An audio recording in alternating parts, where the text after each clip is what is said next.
the global population is headed for a steep decline. A decline. Throughout history, depopulation was the product of catastrophe, ice ages, plagues, the collapse of civilizations. This time, however, we are thinning ourselves out deliberately by choosing to have fewer babies than we need to replace ourselves.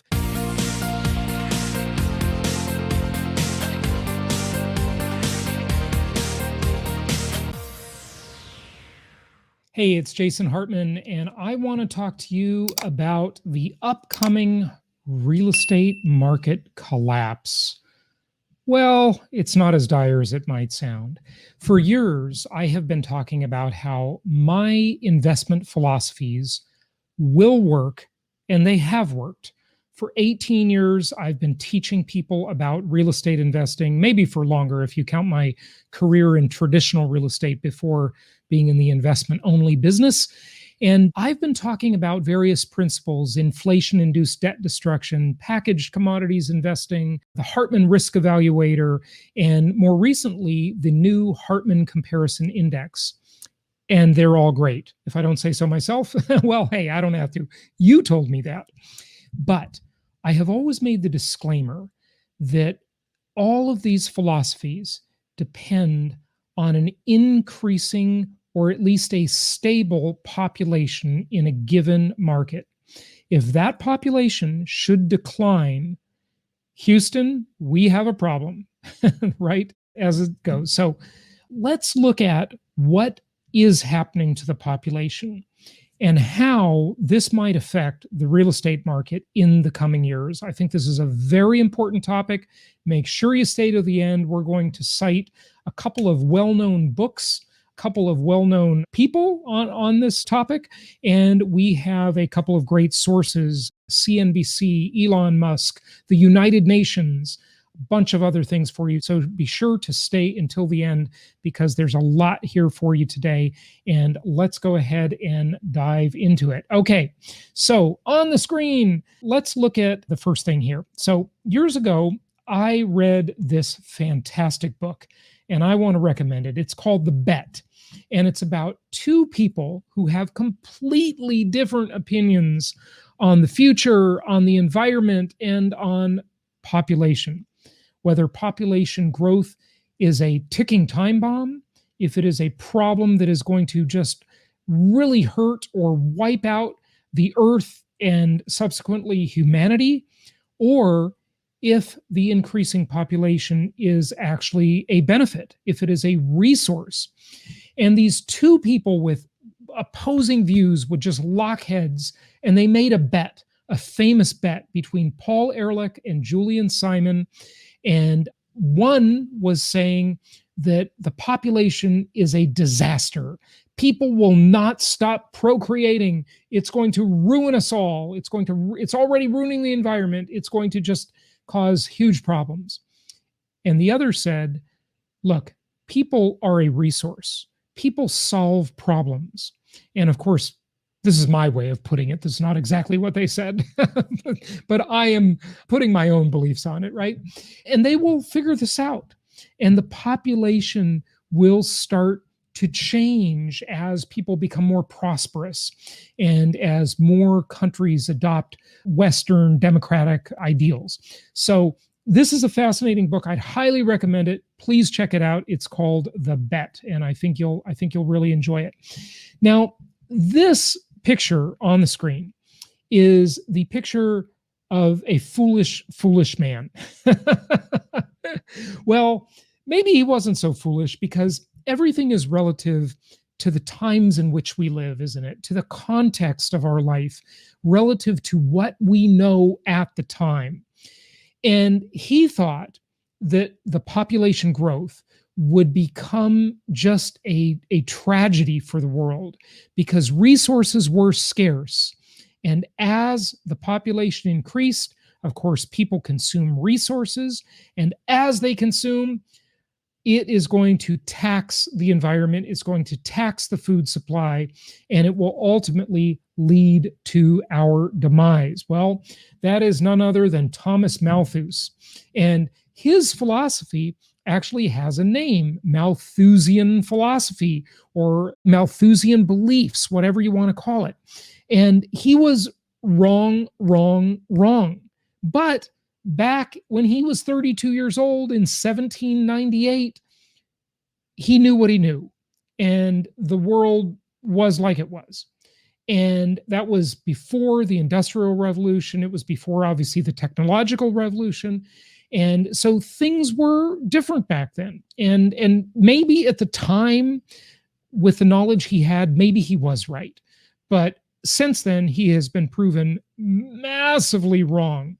And people have really been considered not a cost, but a resource. Now, there are still those today, like some of the powers that be, some of the powerful people in the world, like Bill Gates, as an example, who believe that people are a problem, that people are the scourge of the earth. Well, look, we don't have to go down the rabbit hole of all this philosophical debate. I just want to talk about the real estate market and what it means to us as investors. Now, I host many podcasts, but one of them is called the Longevity and Biohacking Show. And as lifespan increases, now lately it's taken a hit. In fact, sadly, just last year, US population stats said that we actually lost for the first time in a long, long time. We actually lost the war on aging, where the typical lifespan decreased, not increased as it always has. That's what we're used to. We're used to seeing the lifespan increase, better medical care. But nowadays, with what's going on in the world, plus you add these terrible diets, processed food, it is quite literally killing people through bad habits, through advertising, manipulation of the food supply, misleading food labeling, all kinds of problems, right?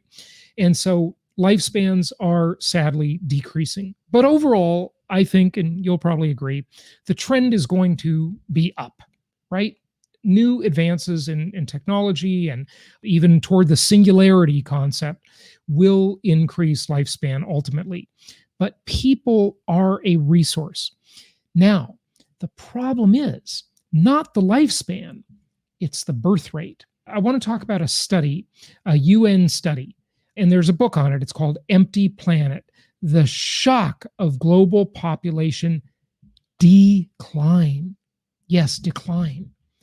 Not increase, not what we're used to. Population decline. And just look at the description of this book a little bit. For half a century, statisticians, pundits, politicians have warned that a burgeoning planetary population will soon overwhelm the Earth's resources. That was what Thomas Malthus thought back in 1798. But it didn't happen. But a growing number of experts are sounding a different kind of alarm. Rather than growing exponentially, they argue, the global population is headed for a steep decline. A decline. Throughout history, depopulation was the product of catastrophe, ice ages, plagues, the collapse of civilizations. This time, however, we are thinning ourselves out deliberately by choosing to have fewer babies than we need to replace ourselves. Now, replacement rate is considered to be 2.1. Every woman needs to have 2.1 children for the population to be steady, equal. And in pretty much the entire Western world and some of the rest of the world, sadly, the population is absolutely falling off a cliff, literally a birth rate cliff, a demographic cliff. And we will see in our lifetime, if we live our full natural lives, and hopefully we will, and hopefully that lifespan will increase, we will see countries quite literally disappear from the face of the earth. Russia, Japan, and although it's not a country, but a region, Western Europe, at least as they are now, because people simply are not replacing themselves. They're just not having children at a replacement rate. The population is getting older. This has wide-ranging impact on the economy, on the housing market, on the welfare state, on government entitlements. Huge, huge impacts. Let's listen to some of the video here by CNBC. They've got a fantastic channel online. And listen to this. And I want you to listen very carefully to the very first thing in this video. Listen to what she says right here. Having children is the ultimate vote of confidence in the future. It's you really believe in what you're... Listen to that. Having children is the ultimate vote of confidence in the future. So is it because people don't feel confident about the future? They're basically betting short. They're shorting the future, if we think of it like a stock in the stock market. Well, maybe, but there are a whole host of other factors. So let's go ahead and listen in. What your opportunities are going to be going forward. You're very certain about what your future looks like. In this quarantine time, that's the last thing that we can say. Mothers typically talk about the more children you had is bad for their pocketbook. What we learned from the Great Recession is that every 1 percentage point increase in the unemployment rate reduces births by 1%. Despite speculation of a surge in quarantine babies, the U.S. fertility rate is actually shrinking and has been for a while. Births have been falling for the last almost 15 years now at this point. Millennials have less financial confidence than the generation before us. Living through our second once-in-a-lifetime recession has made big financial decisions like providing for and creating a brand new human, like my niece here, Sydney, quite difficult. And I've got 2 little kids, so I'm pretty concerned for them. Plus, there's a prevailing ideology that large families are a drain on the environment. The costs of ongoing economic growth as it's currently designed are causing damage to planet and people. Meanwhile, baby boomers are retiring and aging out of the system. If you have an economy that since the end of the Second World War has grown based on consumerism, what happens when all your consumers are old and they have everything they want? So, is the U.S. running out of people? And what impact does population size have on the economy? To maintain the current population size, every woman would need to have 2.1 children. This is known as the rate of replacement. And the 0.1 is because, not everyone goes on to have children themselves, and there's some child mortality. In the United States, the total fertility rate, that measure is now around 1.7. The total fertility or birth rate refers to the actual number of children each woman is having. Currently, there are nearly 7.8 billion people in the world, over 330 million in the US. Through fertility alone, we would expect our population to start to decline if that rate is sustained for a very long period. People think, for example, that fertility is out of control. Well, the truth is it isn't. I mean, if you take a look particularly at millennial fertility in the United States, it's down to 1 now. The American birth rate is well below replacement rate and continuing to decline. Although declining fertility rates can be a leading indicator for a recession, it is more often correlated with increased education and opportunities for women. But female workers add a lot to the bottom line. According to one study, if women entered and stayed in the U.S. workforce at the same rate as they do in Norway, the U.S. economy would be $1.6 trillion larger. American women now are having fewer children than our mothers. In 2020, the birth rate dropped to its lowest level in 35 years. There's also been a huge decline in teenage births in the U.S. Now, I want you to notice what they said there about the workforce.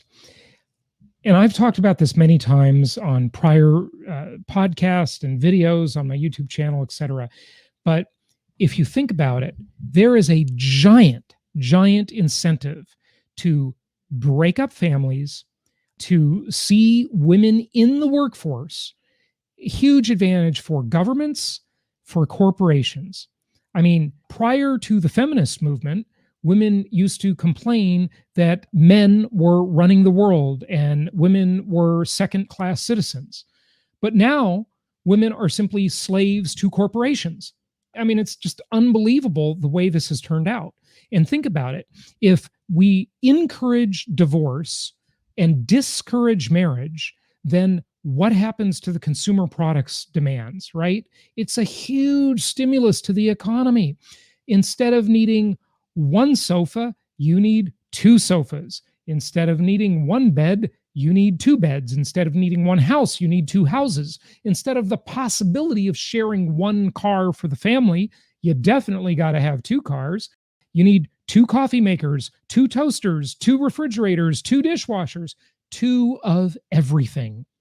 If people are single, if you can get these married people to get a divorce, you stimulate the economy. The big evil corporations literally double their customer base. I mean, how else can you double your customer base, right? How else can you get in a position where your consumer market will literally double in size? Well, you discourage marriage and you encourage, for those who are married, you encourage divorce.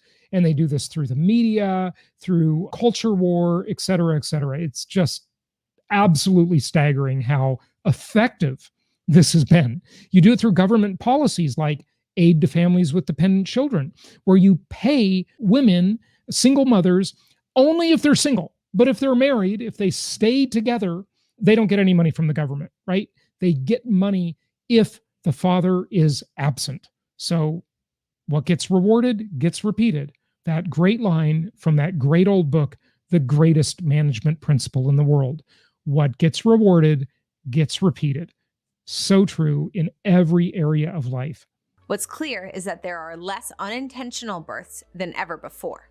In addition to the decline that we've been seeing in fertility, there is another trend that's happening underneath that, which is an increasing age at birth. It's more like in the late 20s or 30 or something now, compared to during the baby boom, it would have been 20. It used to be, uncommon to see a 40-something-year-old woman who is now planning a pregnancy. Now that seems to almost be, at least for us, a norm. Women have changed the lives that they want to live when they have more of a decision to make about the type of family. They're more empowered to make the kind of decision they want to make about their family.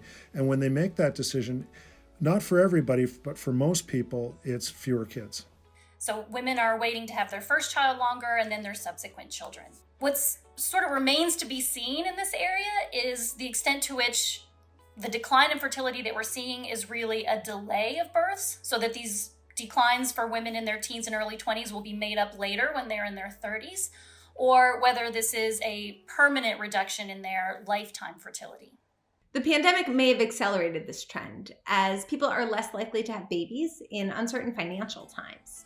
That might mean less American-born workers, consumers, and students. However, that could work out well for babies like Sydney when she applies for a job in 20 years. At the end of the day, the fewer people you're competing with, the easier things are for you.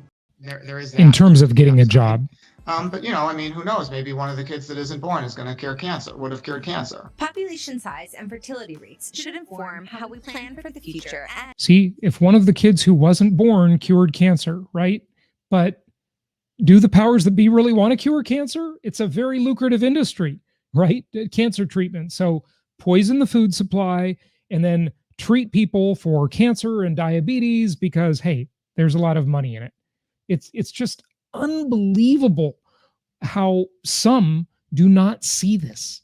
And it is so scary what the corporatocracy is doing to people, whether it be big pharma, big medicine, big food, big everything, all the big tech, big is just, it's just evil pretty much, because when you get this kind of power, it's like the old saying, what it come from Voltaire maybe, right? Power corrupts and absolute power corrupts absolutely. Let's look at some other stuff. So here's Wired magazine. World might actually run out of people. The United Nations predicts that the global population will soon explode. In Empty Planet, right? John Ibbotson and Daryl Bricker argue that they're dead wrong. So they've been talking about this population explosion for so long, but really what it is an implosion. Let's look at China now. Even China, where they had the one-child policy for so long, where they would it was just awful. It was completely evil what China did during this one-child policy. They are now suffering, and they see it, The writing is on the wall what's happening to China. So is it already too late to defuse China's population time bomb? With a rapidly aging population and a fast shrinking labor force, China is under rising pressure to completely remove its much maligned birth controls to defuse a ticking demographic time bomb. This is a complete 180, an about face from the old policies. Look at this. China's population will peak at 1.44 billion and 1.46 billion in 2030 before entering a long period of decline. Some expect the population to fall to less than 800 million by 2100. So that means China's population is basically going to be cut almost in half. Can you imagine that? Can you imagine trying to run a country like Japan? I mean, look at Japan. It's or Russia. Japan, Russia, Western Europe. Those three, absolutely staggering the problems they have because of their demographic implosion. When you don't have young people entering the workforce, there's nobody paying into the system. Who's going to pay for Social Security or the likes of it, or whatever social safety net needs to be provided? Who are going to be those young consumers that buy the products of all these companies? They're just going to evaporate. The population is aging fast. Older people do not consume as much. Younger people consume more. And it's going to be a hugely significant issue. The population of over 65s, now this is China we're talking about, is expected to reach 300 million by 2025, accounting for about 20% of the total, significantly up from 176 million by the end of 2019, right? So that's 6 years, and about 12.6% of the total. Meanwhile, the country's labor force, that's people aged 16 to 59, has continued to shrink to 896 million in 2019, the 8th year in a row, and is projected to decline to 830 million by 2030. Now, do you see why China is investing so much money and so many resources into robotics and automation? Because they see that they've got this huge problem with their workforce just evaporating. It is just going away. Japan as a country, I know I'm switching between China and Japan, but Japan has had this demographic implosion going on for quite some time. That country is likely to disappear in 70 years. It just won't exist. You can't have a country if you don't have people. Same with Russia, same with Western Europe, same thing. So it is a huge, huge problem. Now, let's look at this video from Wall Street Millennial, and it's about the population implosion and how it will cause a global economic catastrophe. Now, we're going to tie this in with the real estate market and what it means.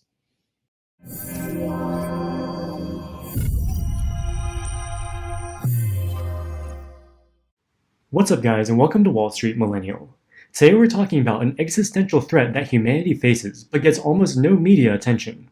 We're talking about the impending population collapse that could leave many countries around the world economically ruined. As the global population has increased to over $7 billion over the last century, 7 billion people are worried he about meant. overpopulation and food shortages. In fact, in many ways, the opposite has happened. Advances in farming technology have made food cheaper and more abundant than any other time in human history. Over the past 2 decades, hunger has declined to all-time lows even in the least developed regions such as sub-Saharan Africa. Instead of suffering from overpopulation, many developed countries are facing the opposite problem of underpopulation. For example, Japan has suffered population declines every year since 2010, despite the fact that life expectancy is increasing. This has resulted in a rapidly aging population with a median age exceeding 48 years in 2021. The average age in the United States and Europe is not quite as high at 38 and 43 years respectively. However, both regions are rapidly aging and they will ultimately suffer the same fate.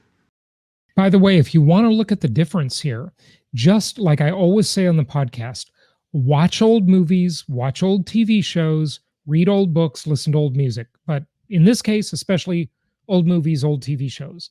Look at the environment and what it was like in the 1960s or even the 70s, the early 70s, late 60s, especially. Notice how many young people there were. I mean, can you imagine? Remember Woodstock, right? That took place in 1969. And that was the famous concert in New York State where so many people showed up, and it sort of was was kind of the symbol of the 60s and the counter revolution and all of this stuff, right? That just couldn't happen today in the same way. There just aren't that many young people anymore. The population has aged so dramatically. I mean, think about that. A typical age being 38 years old. I mean, wow. And if you take immigration into the US out of these stats, the numbers are demonstrably worse. So immigration is the only thing that has kept that age down. It's not by birth rate at all. I mean, it would be those stats would be much, much worse. An aging population represents an existential risk to an economy. As a country ages, retired people make up a larger and larger proportion of the population. Retired people by definition do not produce any output. They fund their consumption either with their savings or Social Security benefits. The output that retirees consume is produced by young people who are still working 9-to-5 jobs. The proportion of the population engaged in productive labor will diminish, leading to reduced output per capita and living standards. This will take decades to play out, but we are already starting to see the devastating effects of population collapse in some countries. As its population has aged, Japan's GDP per capita has declined almost 10% since its peak in 1995. This is despite significant increases in technology during this period. The median age in the US and other developed countries is also rising steadily year over year. At the current rate, almost all developed countries will be doomed to declining living standards over the next few decades, just like Japan. Because the threat of the population collapse is still more than a decade away, politicians in Western countries are largely ignoring it. However, failure to acknowledge the problem will not make it disappear. The only notable person who has acknowledged the severity of this issue seems to be Elon Musk. We should be concerned about demographic implosion. Why do you say that? So if you look at countries like Japan, most of Europe, China, and you look at the birth rate in a lot of those places is only at about half of the sustaining rate. When you have an inverted demographic pyramid, so if you look at the pyramid and you've got age variation, 60-year-olds, 50-year-olds, 40-year-olds, 20-year-olds, like sort of a demographic pyramid. Right. And in some countries it's like an upside down pyramid, so it'll sort of fall over. So it will not stand. What we'll actually have in those countries is a very high dependency ratio where the number of people who are retired is very high relative to the number of people who are net producers. And so you cannot, the social safety net will not hold. Meaning the younger workers. Sort of evolved to just always procreate, and there wasn't birth control or anything. Right. Just like have lots of babies. That's like pop the course, and like hopefully some of them would survive. That was like all of human history until very recently. And now it's, you've got cases like Japan where adult diapers outsell baby diapers. Europe's in a similar situation. China's headed the same way because they've had the one-child policy, and then even though they've relieved the one-child policy, the social norm has become to have an average of one kid. So even when they relieved that requirement, it didn't change. You can imagine, like people sometimes say, well, what about immigration? It's like, okay, look, there's 1.5 billion people in China. Where is China going to get 700 million new people? Okay, that's like 3 Indonesians.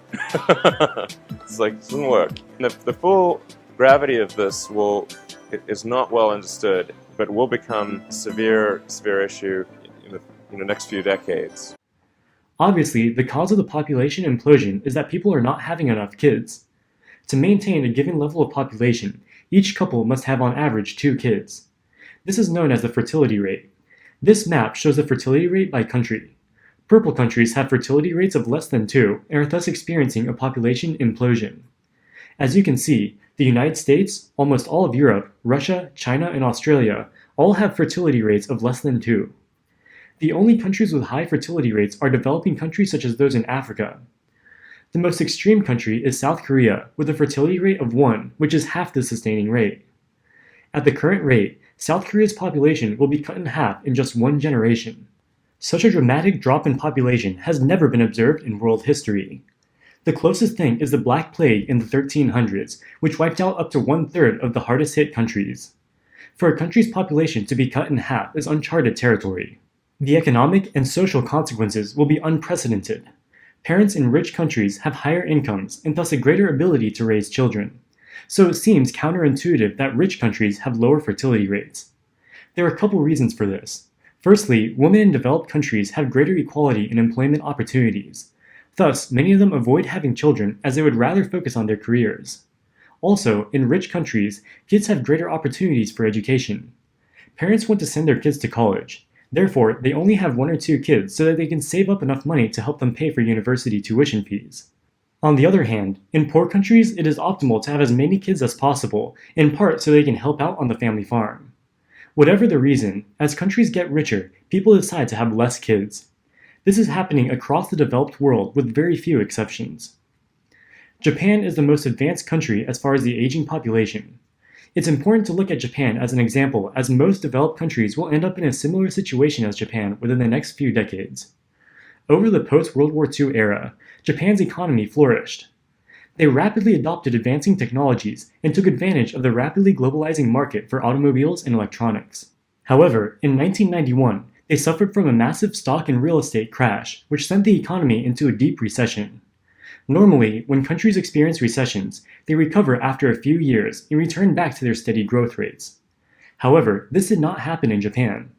They suffered more than 25 years of economic stagnation, with the average Japanese citizen in 2021 being worse off than they were in 1995. A large part of this can be explained by the aging population. As the share of retired people becomes greater and greater, a larger share of the country's resources will go towards retirement benefits.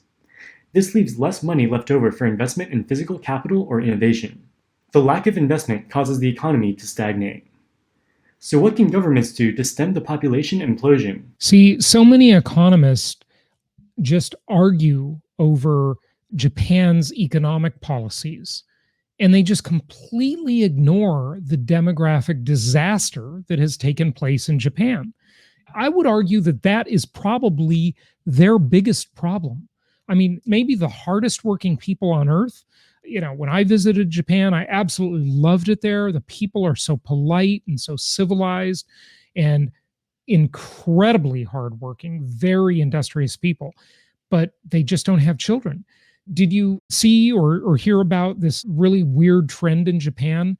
How women in Japan are having weddings with no husband? Yeah, they hire people. There are wedding planners to do solo weddings in Japan, where it's just the woman. She gets a dress and takes pictures and does all these things. There's no husband. Look it up. You'll see. Yeah, I mean, there's all kinds of videos you can see about it.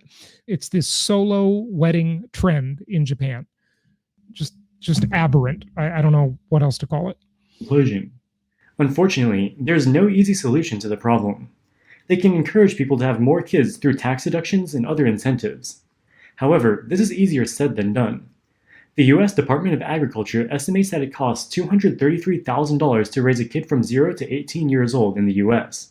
This is not even including costs of a college education or the opportunity costs if one parent quits their job to raise the kid. And by the way, I would argue that just like the way the unemployment rate is manipulated to look lower than it really is, and just like the consumer price index is manipulated to look lower than it really is, to make inflation seem lower than it really is, I would argue that those stats about raising a child are also manipulated to scare would-be parents into not having children. It's just a huge thing. I mean, it's absolutely unbelievable how deep this runs into the culture war. Most countries can only afford to offer tax incentives of a few $1,000s. With such hefty costs of raising a child, tax incentives are largely too small to matter. And think about this, if you're doubting anything I'm saying, why do you think companies like these big tech companies, Apple, Google, all the rest, they offer programs where they give incentives for women to freeze their eggs, to delay pregnancy, to delay childbirth, right? Because they want them working. They want them in the workforce, and they don't want them marrying, because then you'll cut your market size in half for all your consumer products. I mean, do you think Amazon wants, the biggest consumer products company, well, maybe it's Walmart, I don't know. Anyway, whatever. Do you think Amazon or Walmart want a bunch of married people sharing everything? Or would they rather have people needing two of everything, right? Because they live in separate houses. Of course, they'd rather have people needing two of everything. It's just absolutely amazing how deep this whole thing runs. Developed countries can also try to solve the problem by allowing mass immigration of young people from poorer countries. Immigration is a very controversial political issue, as many people fear that it depresses the wages of the native population. Which, of course, it does. There's no question about that. That's absolute fact. I mean, why would someone hire a more expensive native person, like an American, when they can get cheaper labor coming from south of the border? Obviously, they're going to go with the lowest priced option. Everybody does it, right? I do it, you do it, we all do it. That's just the way it is. Why would people buy American-made products when they can buy cheap stuff made in China? So they import the cheap labor and they import the cheap goods.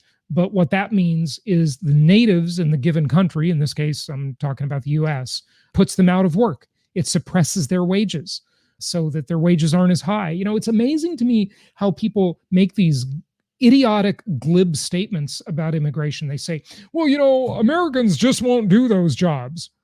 Well, they did them in the 50s and the 60s.